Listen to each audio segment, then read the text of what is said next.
ഈശോ മിശിഹായ്ക്ക് സ്തുതിയായിരിക്കട്ടെ. ഒരാഴ്ചയായില്ലേ നമ്മൾ കണ്ടിട്ട്? എല്ലാവർക്കും സുഖമാണോ? സന്തോഷമാണോ? ക്ലാസ്സൊക്കെ നന്നായിട്ട് കൂടിയോ? 5ാമത്തെ ചാപ്റ്റർ വരെയുള്ള പാഠങ്ങളൊക്കെ എഴുതി കൊടുത്തില്ലേ? ക്വസ്റ്റ്യൻ ആൻസർ ഒക്കെ സന്തോഷമായിട്ടിരിക്കുന്നു അല്ലേ? ഈ ഒരാഴ്ച നമ്മൾ സന്തോഷമായിട്ട് അടിച്ച് പൊളിച്ച് വീട്ടിലിരിക്കുമായിരുന്നു അല്ലേ? നമുക്ക് ഈശോയുടെ കരങ്ങളിലേക്ക് നമ്മളെയും ഈ ഒരാഴ്ച നടന്ന എല്ലാ കാര്യങ്ങളെയും സമർപ്പിച്ചുകൊണ്ട് നമുക്ക് പ്രാർത്ഥിക്കാം. ഇന്നത്തെ ക്ലാസ്സും എല്ലാം ഒന്ന് എഴുന്നേറ്റ് നിന്ന് കൈകൾ കൂപ്പി കണ്ണടച്ച് നിൽക്കുക. കാരുണ്യവാനായ നല്ല ഈശോയെ, ഞങ്ങൾ അങ്ങയെ സ്നേഹിക്കുന്നു, ആരാധിക്കുന്നു, സ്തുതിക്കുന്നു. ഈശോയെ, അങ്ങ് ഞങ്ങളിലേക്ക് ചൊരിയുന്ന എല്ലാ അനുഗ്രഹങ്ങളെയും നന്മകളെയും ഓർത്ത് നന്ദി പറയുന്നു. ഇന്നത്തെ ദിവസം മുഴുവനും അങ്ങയുടെ കരങ്ങളിലേക്ക് ഞങ്ങൾ സമർപ്പിക്കുന്നു. അങ്ങയുടെ പരിശുദ്ധാത്മാവിനെ ഞങ്ങൾക്ക് നൽകണമേ. പരിശുദ്ധാത്മാവിനാൽ ഞങ്ങളുടെ ബുദ്ധിയെയും മനസ്സിനെയും ശരീരത്തെയും അങ്ങ് പ്രകാശിപ്പിക്കണമേ. ജ്ഞാനം കൊണ്ട് നിറയ്ക്കണമേ. പരിശുദ്ധ അമ്മേ, നല്ല മാതാവേ, അമ്മ ഞങ്ങൾക്ക് വേണ്ടി ഓരോ നിമിഷവും മധ്യസ്ഥം വഹിക്കണമേ. നിത്യം പിതാവും പുത്രനും പരിശുദ്ധാത്മാവുമായ സർവേശ്വര എന്നേക്കും ആമേൻ. ഇരുന്നോളൂ. നമ്മളിന്ന് എത്രാമത്തെ ചാപ്റ്റർ പഠിക്കുന്നത്? 6ാമത്തെ ചാപ്റ്റർ അല്ലേ? എന്താ ചാപ്റ്ററിൻ്റെ പേര്? സഭ പുരോഹിത ജനം. എന്താണ്? സഭ പുരോഹിത ജനം. നമുക്ക് അതിനെക്കുറിച്ച് പഠിക്കുന്നതിന് മുമ്പ് ഒരു വചനം വായിക്കാം. വളരെ ശ്രദ്ധയോടുകൂടി കേൾക്കണം. അങ്ങനെയാണെങ്കിൽ ഈ പാഠത്തിൻ്റെ ഏകദേശം ഒരു മധ്യഭാഗത്തോടുകൂടി എത്തുമ്പം ഈ വചനത്തിൻ്റെ അർത്ഥം എന്താണെന്ന് നമുക്ക് മനസ്സിലാക്കാൻ വേണ്ടി പറ്റും.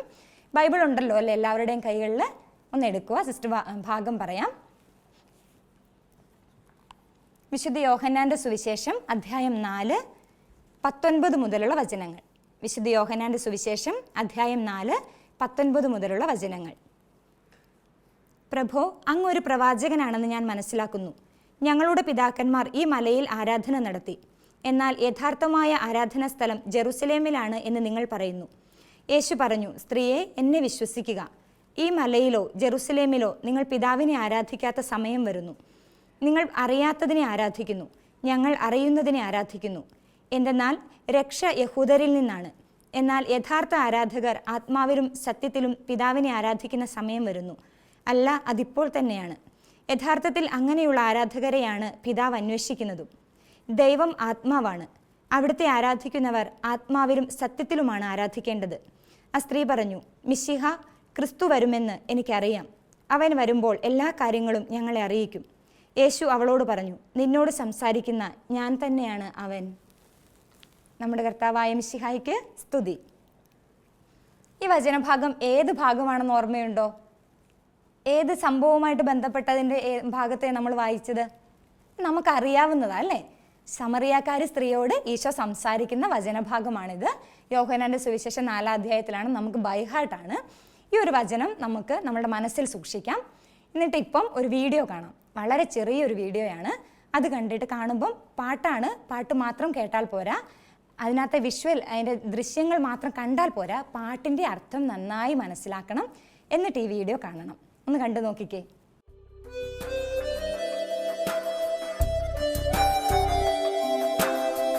തിളങ്ങുന്ന കുർബാനക്കുപ്പായം പണ്ടേ തീരാത്ത മോഹമായി തീർന്നിരുന്നു. തിളങ്ങുന്ന കുർബാനക്കുപ്പായം പണ്ടേ തീരാത്ത മോഹമായി തീർന്നിരുന്നു. ആ വെള്ളിക്കാസയും എടുത്തുയർത്തിയിടുവാൻ എന്നെനിക്കാവുമെന്നോർത്തിരുന്നു ഞാൻ.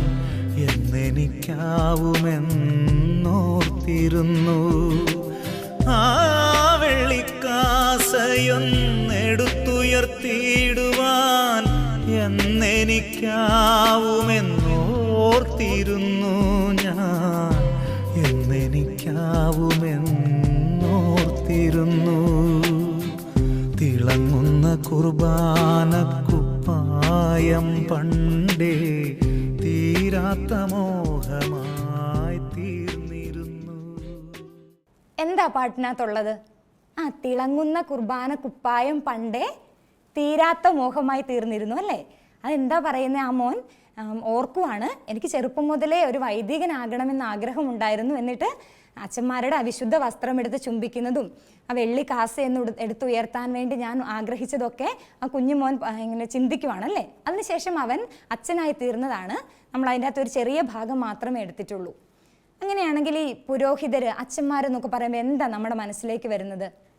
ആരായി പുരോഹിതർ എന്നൊക്കെ പറഞ്ഞാൽ? നമുക്കറിയാം, അച്ഛൻ എന്ന് പറയുമ്പോൾ നമ്മുടെ ഇടവകയിലെ വൈദികൻ എന്ന് പറയുമ്പോൾ നമുക്ക് ആദ്യം ഓർമ്മ വരുന്നത് എന്താ? കുർബാന അർപ്പിക്കുന്നതല്ലേ? ശരിയാണ്, കുർബാന അർപ്പിക്കുന്നത്. അങ്ങനെയാണെങ്കിൽ ഈ പൗരോഹിത്യത്തിന് ഒരു ആരംഭം ഉണ്ടായിരിക്കുമല്ലോ അല്ലേ? നമ്മൾ സഭയെക്കുറിച്ച് പഠിച്ചു വരുമ്പം ഇസ്രായേൽക്കാരെ കുറിച്ച് പഠിച്ചു വരികയാണ്. അപ്പോൾ അവിടെ മുതലേ പൗരോഹിത്യത്തിൻ്റെ തുടക്കമുണ്ടായിരുന്നു. നമുക്കത് നോക്കാം, എങ്ങനെയാണെന്ന് നോക്കാം. എന്താണ് പൗരോഹിത്യം എന്നതിനെക്കുറിച്ചാണ് നമ്മൾ ഇന്ന് പഠിക്കാൻ വേണ്ടി പോകുന്നത്.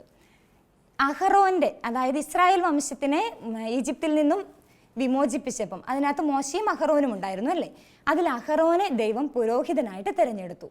അഹറോനെ മാത്രമല്ല, അഹറോൻ്റെ പുത്രന്മാരെയും പുരോഹിതരായിട്ട് അഭിഷേകം ചെയ്തു. എങ്ങനെയാണ് അഭിഷേകം ചെയ്തത്? നമ്മുടെ പുസ്തകം ഒന്നെടുത്തേ, അതിനകത്ത് ആദ്യ പേജ് കണ്ടോ? അതിനകത്ത് ആദ്യ ഭാഗം ഒന്ന് നോക്കിക്കേ. അഭിഷേകം ചെയ്യുന്ന അല്ലെങ്കിൽ വിശുദ്ധ വസ്ത്രങ്ങൾ അണിയിക്കുന്ന ഒരു പിക്ചർ ഉണ്ടല്ലേ അതിനകത്ത്. അതുപോലെ തന്നെ എന്താ അതിനകത്ത് വരുന്നത്? അഹറോനെ മോശ വിശുദ്ധ വസ്ത്രങ്ങൾ അണിയിക്കുന്നതാണ്. ആ ഭാഗം നമ്മൾ വായിക്കുമ്പോൾ മനസ്സിലാക്കാം.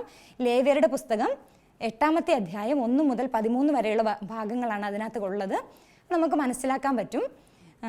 മോശ അഹറോനെയും പുത്രന്മാരെയും കൂടാരത്തിലേക്ക് കൂട്ടിക്കൊണ്ടുപോയി. കൂടാരം എന്ന് പറയുമ്പം ദൈവ സാന്നിധ്യമുള്ള ദൈവത്തിൻ്റെ സാന്നിധ്യം അവർക്ക് നൽകുന്ന കൂടാരമായിരുന്നു. നമുക്കറിയാം അല്ലേ എന്തൊക്കെയായിരുന്നു ആ കൂടാരത്തിൽ വെച്ചിരുന്നത് എന്നൊക്കെ അറിയാം അല്ലേ? വിശുദ്ധ സാന്നിധ്യമുള്ള കൂടാരത്തിൽ അങ്ങോട്ടേക്ക് കൂട്ടിക്കൊണ്ടു പോയിട്ട് അവരെ വെള്ളം കൊണ്ട് കഴുകി അതിനകത്തേക്ക് പ്രവേശിപ്പിച്ചു. അതിനുശേഷം എന്ത് ചെയ്തു? വിശുദ്ധ വസ്ത്രങ്ങൾ അണിയിച്ചു. എന്നിട്ട് അവരെ വിശുദ്ധീകരിച്ച് തൈലം ഒഴിച്ച് അഭിഷേകം ചെയ്തു. അഭിഷേകം ചെയ്തു. അങ്ങനെ അഹറോനെയും പുത്രന്മാരെയും അവരുടെ ഇസ്രായേൽ ജനത്തിൻ്റെ ഇടയിൽ പുരോഹിതരായിട്ട് ദൈവം അഭിഷേകം ചെയ്യുകയാണ് ചെയ്തത്. അവരെ മാത്രമല്ല, അഹറോന്റെ വംശം ഏതായിരുന്നു അറിയാമോ? അഹറോന്റെ ഗോത്രം ഏതായിരുന്നു എന്നറിയാമോ? ഏത് ഗോത്രത്തിൽപ്പെട്ടത് അഹറോൻ? ഒന്ന് ചിന്തിച്ച് നോക്കിക്കേ. ലേവ്യരുടെ ഗോത്രം അല്ലേ? ലേവ്യരുടെ ഗോത്രത്തിൽപ്പെട്ട അഹറോനെയും ആ ഗോത്രം മുഴുവനെയും ദൈവം പുരോഹിത വംശമായിട്ട് തിരഞ്ഞെടുക്കുകയാണ് ചെയ്യുന്നത്. ഇതിൽ അവർക്ക് പിന്നെ ദൈവത്തിന് എന്തൊക്കെ സമർപ്പിക്കപ്പെടുന്നു, ദൈവത്തിന് എന്തൊക്കെയുണ്ടോ അതാണ് ഇവർക്ക് ഉള്ള ഓഹരി എന്ന് പറയുന്നത്. അവർക്ക് സ്വന്തമായിട്ട് സ്ഥലങ്ങളില്ല, ഓഹരികളില്ല. അവർ ജനത്തിൽ നിന്നും മാറ്റി നിർത്തപ്പെട്ടവരായിരുന്നു. നോക്കുക, ഈ ഒരു ഗോത്രത്തെ മുഴുവൻ ദൈവം തിരഞ്ഞെടുത്ത് കഴിഞ്ഞപ്പോൾ ഇവർക്ക് പ്രത്യേകമായ കുറച്ച് ദൗത്യങ്ങൾ നൽകിയിട്ടുണ്ട്. എന്തൊക്കെയായിരുന്നു പഴയ നിയമ പുരോഹിതരുടെ ദൗത്യം എന്ന് നമുക്ക് നോക്കാം. ദൈവത്തിന് ആരാധന അർപ്പിക്കുവാനായി മാറ്റി നിർത്തപ്പെട്ടവനായിരുന്നു പുരോഹിതർ.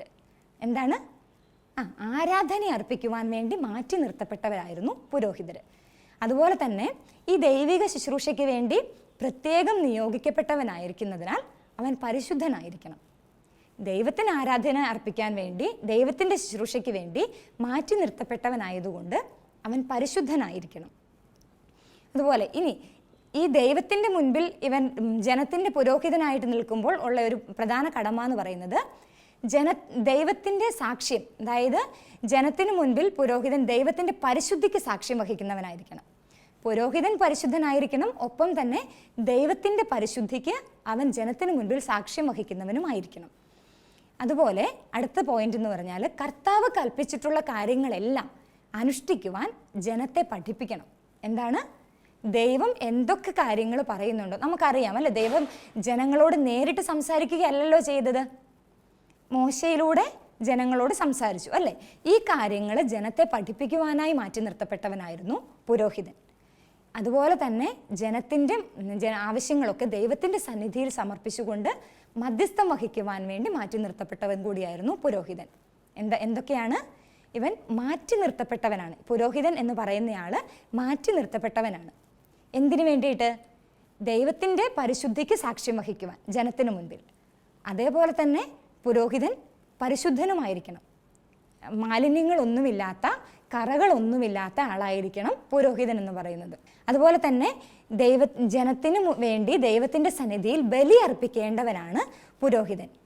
പുരോഹിതൻ്റെ മുഖ്യ ദൗത്യം എന്താണെന്ന് ചോദിച്ചാൽ ജനത്തിനു വേണ്ടി ദൈവസന്നിധിയിൽ ധൂപങ്ങളും കാഴ്ചകളും അർപ്പിക്കുകയാണ് പുരോഹിതൻ്റെ മുഖ്യ ദൗത്യം. എന്താണ്? ജനത്തിനു വേണ്ടി ദൈവത്തിൻ്റെ സന്നിധിയിൽ ധൂപങ്ങളും കാഴ്ചകളും സമർപ്പിക്കുകയാണ് പുരോഹിതൻ്റെ മുഖ്യ ദൗത്യം. മനസ്സിലായോ പഴയ നിയമ പുരോഹിതൻ്റെ ദൗത്യം എന്തൊക്കെയായിരുന്നു എന്നുള്ളത്? ഇനി നോക്കാം. ഈ ഒരു ചാപ്റ്ററിൽ നമ്മൾ കാണാൻ പോകുന്നത് 6 പോയിന്റുകളാണ്.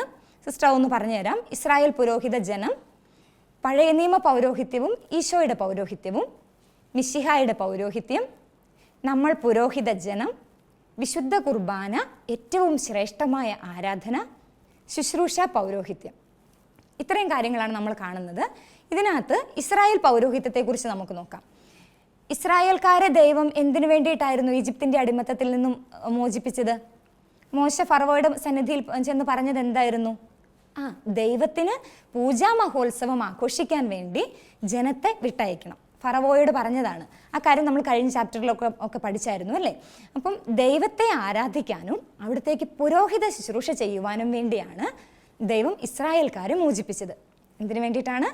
ദൈവത്തെ ആരാധിക്കാനും അവിടത്തേക്ക് പുരോഹിത ശുശ്രൂഷ ചെയ്യുവാനും വേണ്ടിയാണ് ഇസ്രായേൽക്കാരെ ദൈവം വിളിച്ചതും അടിമത്തത്തിൽ നിന്ന് മോചിപ്പിച്ചതും. ഇസ്രായേലിന് പുരോഹിത ശുശ്രൂഷ ചെയ്യാൻ വേണ്ടി ദൈവം ആരെയായിരുന്നു തിരഞ്ഞെടുത്തത്? അഹ്റോനെയും അഹ്റോന്റെ പുത്രന്മാരെയും അല്ലേ? ഇങ്ങനെ ഇവരെ അഭിഷേകം ചെയ്തു, പുരോഹിതരായിട്ട് അഭിഷേകം ചെയ്തു.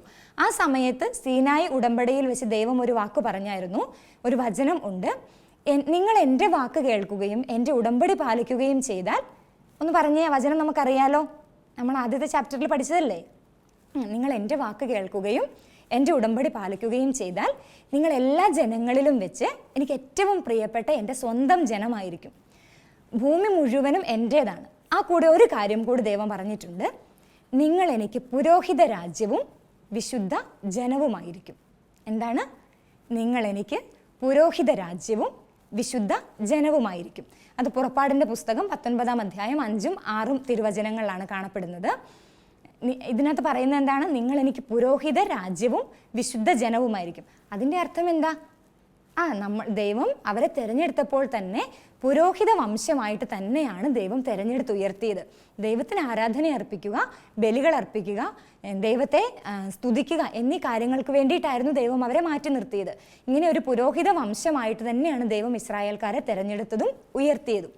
ഇനി പഴയ നിയമ പൗരോഹിത്യത്തെക്കുറിച്ച് നമുക്ക് നോക്കാം. പൗരോഹിത്യ ശുശ്രൂഷയ്ക്ക് വേണ്ടിയിട്ട് പഴയ നിയമത്തിൽ ദൈവം തിരഞ്ഞെടുത്ത് മാറ്റി നിർത്തിയത് നമുക്കറിയാം. ആരെയായിരുന്നു? അഹ്റോനെയും പുത്രന്മാരെയുമായിരുന്നു. ഇവർ ഇസ്രായേൽ ജനത്തിനു മുൻപിൽ ദൈവത്തിൻ്റെ സന്നിധിയിൽ മധ്യസ്ഥം വഹിച്ചവരായിരുന്നു. ഈ അവകാശം എന്ന് പറയുന്നത് അഹ്റോൻ്റെ ഗോത്രത്തിനും മാത്രമായിട്ട് നിലനിന്നിരുന്നതായിരുന്നു. അത് തലമുറകളായിട്ട് കൈമാറ്റം ചെയ്യപ്പെട്ടിരുന്ന കാര്യവുമാണ്. അഹ്റോൻ്റെ ലേവി ഗോത്രത്തിനും തലമുറകളായിട്ട് കൈമാറ്റം ചെയ്യപ്പെട്ട് വന്നിരുന്ന കാര്യമായിരുന്നു ഈ പൗരോഹിത്യം എന്നത് പഴയ നിയമത്തിൽ. ഇത്രയും കാര്യങ്ങൾ മനസ്സിലായില്ലേ? ഇനി നോക്കുക, ഈ ആരാധനയും ബലികളുമൊക്കെ ഇവർ അർപ്പിച്ചിട്ടുണ്ടെങ്കിലും ധൂപങ്ങളും കാഴ്ചകളും ഒക്കെ ദൈവത്തിൻ്റെ സന്നിധിയിൽ ഇവർ അർപ്പിക്കുന്നുണ്ട്. പക്ഷേ അതൊരു പ്രതീകം മാത്രമായിരുന്നു. ഈ ബലികളും ആരാധനകളുമൊക്കെ അപൂർണമായിരുന്നു. ഇത് പൂർണ്ണമായിട്ടുള്ള ഒന്നല്ല, പൂർണ്ണമായ ഒന്ന് വരുന്നതേ ഉള്ളൂ. ഈ പഴയ നിയമത്തിലുള്ള കാര്യങ്ങൾ മുഴുവനും പ്രതീകമായിട്ടാണ് നമുക്ക് മനസ്സിലാക്കേണ്ടത്. പൂർണ്ണമായ ആരാധനയും ബലിയർപ്പണവും നമുക്ക് കാണാൻ വരുന്നതേ ഉള്ളൂ, ഇനി നമ്മൾ കണ്ടു വരുന്നതേ ഉള്ളൂ. അതെവിടെയാണെന്ന് നമുക്ക് നോക്കാം. ഈശോ സമറിയാക്കാരി സ്ത്രീയോട് സംസാരിച്ച ഭാഗമാണ് നമ്മൾ വായിച്ചത് അല്ലേ, ബൈബിൾ വായിച്ചത്.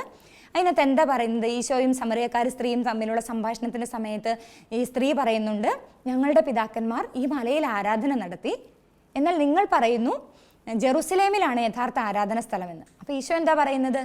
ഈ മലയിലോ ജെറുസലേമിലോ ഒന്നുമല്ല യഥാർത്ഥ ആരാധന നടക്കേണ്ടത്, ആ ആരാധന വരുന്നതേ ഉള്ളൂ എന്നാണ് ഈശോ പറയുന്നത്.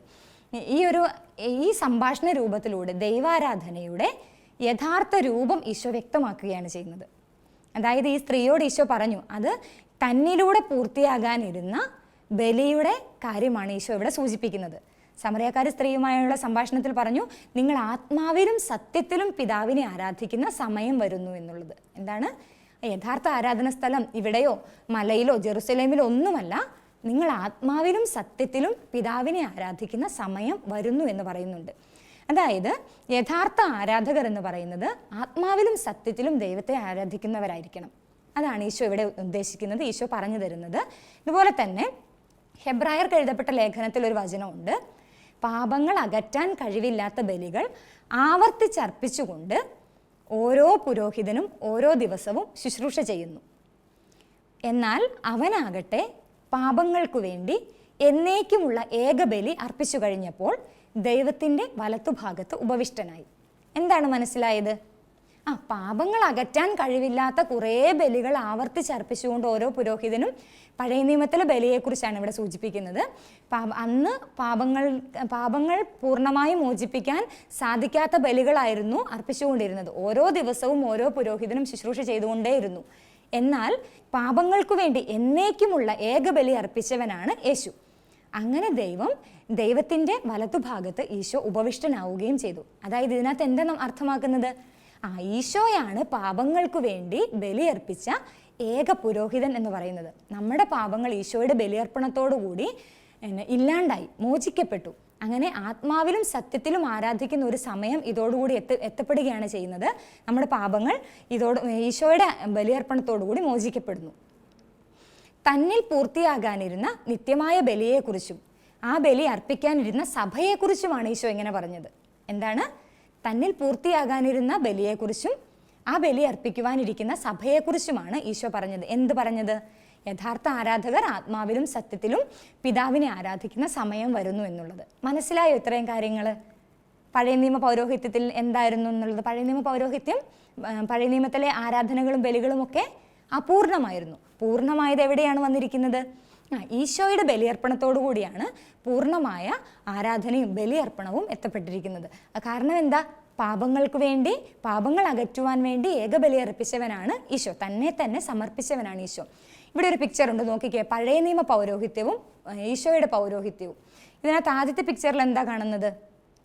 നമ്മളുടെ പാഠത്തിൻ്റെ ആദ്യ ഭാഗത്ത് കണ്ടതല്ലേ? മോശ അഹറോനെ വിശുദ്ധ വസ്ത്രങ്ങൾ അണിയിക്കുന്നു, തിളങ്ങുന്ന വസ്ത്രങ്ങളൊക്കെ അണിയിച്ച് തൈലം കൊണ്ട് അഭിഷേകം ചെയ്ത് അങ്ങനെ കാണുന്ന ഒരു പിക്ചർ. അതുപോലെ തന്നെ ഈശോയുടെ പൗരോഹിത്യത്തിൽ എന്താ കാണുന്നത്?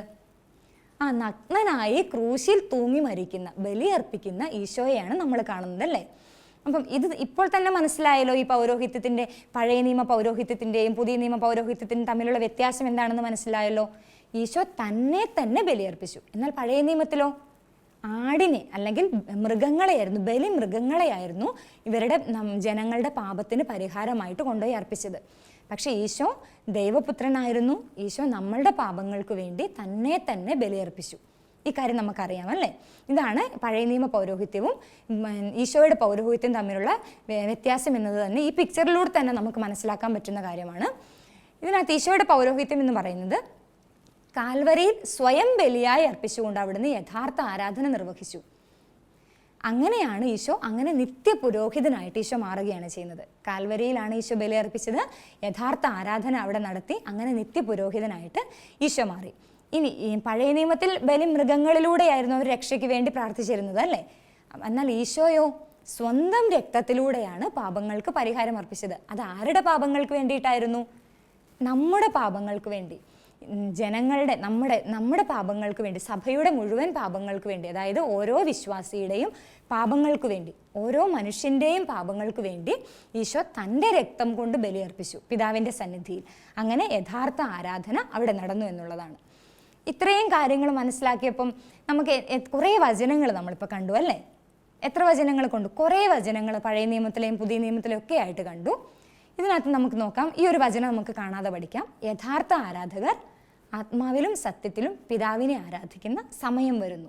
യോഹന്നാന്റെ സുവിശേഷം 4-ാം അധ്യായം 23-ാമത്തെ വചനമാണ്. ഇത് കാണാതെ പഠിക്കണം. എന്നിട്ട് നമ്മൾ എപ്പോഴും ചെയ്യുന്നത് പോലെ ബുക്കിൻ്റെ ആദ്യ ഭാഗത്ത് ഇത് എഴുതുകയും ഇത് ഉരുവിട്ടുകൊണ്ട് നടക്കുകയും ചെയ്യണം. ഇനി സിസ്റ്റർ ചോദിക്കട്ടെ, ഇത്രയും കാര്യങ്ങൾ പഠിച്ചപ്പം എന്തൊക്കെ കാര്യങ്ങൾ നമ്മൾ പഠിച്ചു? പഴയ നിയമത്തിലെ പൗരോഹിത്യത്തെക്കുറിച്ച് പഠിച്ചു, ഈശോയുടെ പൗരോഹിത്യത്തെക്കുറിച്ച് പഠിച്ചു. ഇനി അതിൻ്റെ ബാക്കി ഭാഗങ്ങൾ നമുക്ക് വരുന്നതേ ഉള്ളൂ. അടുത്ത ഭാഗത്താണ് നമ്മൾ അതിൻ്റെ മുഴുവൻ വിശദീകരിച്ച് പഠിക്കാൻ പോകുന്നത്. ഇപ്പോൾ ഇത്രയും കാര്യങ്ങൾ മനസ്സിലാക്കുക.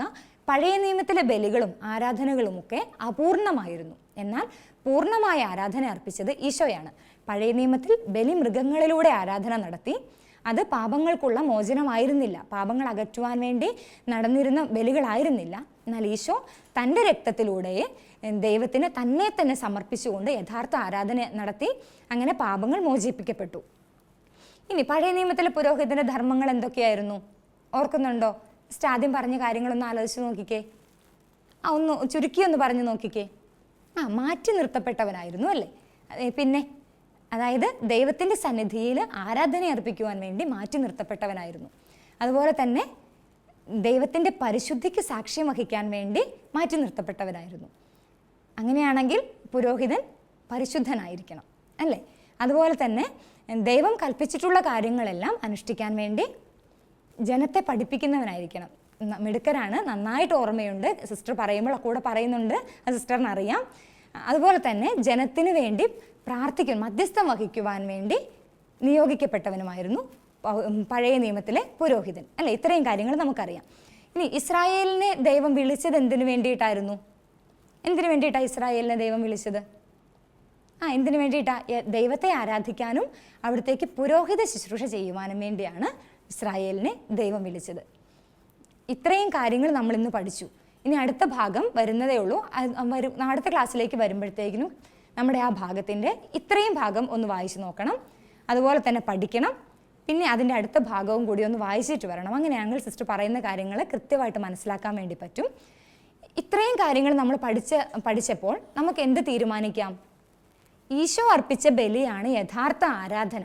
പാപങ്ങൾ മോചിക്കുവാൻ വേണ്ടി അർപ്പിക്കപ്പെട്ട ബലി ഈശോ അർപ്പിച്ചതാണ്. അങ്ങനെയാണെങ്കിൽ ഞാൻ അനുദിനം അർപ്പിക്കുന്ന ബലിയിൽ എങ്ങനെ പങ്കെടുക്കാൻ പറ്റും? നമുക്ക് സജീവമായിട്ട് പങ്കെടുക്കാൻ വേണ്ടി സാധിക്കും അല്ലേ. നമുക്ക് കുർബാന അർപ്പിക്കുമ്പോൾ, ബലി അർപ്പിക്കുമ്പോൾ ഏകാഗ്രതയോടുകൂടി, ഇങ്ങനെ മനസ്സ് വേറെ എവിടെയും അങ്ങനെയൊന്നും ആക്കാതെ സജീവമായിട്ട് പ്രാർത്ഥനകളൊക്കെ ഒച്ചത്തിൽ ചൊല്ലി ഏകാഗ്രതയോടുകൂടി ഭക്തിയോടുകൂടി ബലി അർപ്പിക്കും എന്നുള്ള ഒരു തീരുമാനം നമ്മൾ ഇന്ന് എടുക്കണം. അതുപോലെ തന്നെ ഇന്ന് പ്രാർത്ഥനയുടെ സമയത്തും ഇന്ന് വീട്ടിലെ കുരിശ് വരയ്ക്കുന്ന സമയത്തും വിശുദ്ധിയോടുകൂടി, വളരെ ഏകാഗ്രതയോടുകൂടി നല്ല മക്കളായിട്ട് പങ്കെടുക്കണം. ഇത്രയും കാര്യങ്ങൾ നമുക്ക് തീരുമാനിക്കാം. അതുപോലെ പുറപ്പാടിൻ്റെ പുസ്തകം 19-ാം അധ്യായം 5ഉം 6ഉം വചനങ്ങളൊന്ന് വായിക്കുക കൂടി ചെയ്യണം. നമുക്ക് ഈശോയുടെ കരങ്ങളിലേക്ക് ക്ലാസ് മുഴുവനും സമർപ്പിച്ചുകൊണ്ട് പ്രാർത്ഥിക്കാം. കണ്ണടച്ച് കൈകൾ കൂപ്പി നിൽക്കുക. നല്ല ഈശോയെ, എൻ്റെ ജീവിതം മുഴുവനും അങ്ങയുടെ കരങ്ങളിലേക്ക് സമർപ്പിക്കുന്നു. അങ്ങ് അർപ്പിച്ച ബലിയോട് ചേർത്ത് എൻ്റെ ജീവിതവും ഞാൻ സമർപ്പിക്കുന്നു. ഈശോയെ, അങ്ങയെ കൂടുതൽ സ്നേഹിക്കുവാനും അങ്ങ് അർപ്പിച്ച ബലിയിൽ അനുദിനവും പങ്കുചേരുമ്പോൾ സജീവമായി വിശുദ്ധിയോടുകൂടി പങ്കെടുക്കുവാനും എന്നെ ഓരോ നിമിഷവും അങ്ങ് അനുഗ്രഹിക്കണമേ. നല്ല കുഞ്ഞുങ്ങളായി വളരുവാൻ ഞങ്ങളെ ഓരോരുത്തരെയും, ഈ ലോകം മുഴുവനും ഉള്ള എല്ലാ മക്കളെയും അനുഗ്രഹിക്കണമേ. പരിശുദ്ധ അമ്മേ, നല്ല മാതാവേ, അമ്മ ഞങ്ങൾക്ക് വേണ്ടി മധ്യസ്ഥം വഹിക്കണമേ. നിത്യം പിതാവും പുത്രനും പരിശുദ്ധാത്മാവുമായ സർവേശ്വര എന്നേക്കും ആമേൻ. ഈശോ മിശിഹായ്ക്ക് സ്തുതിയായിരിക്കട്ടെ.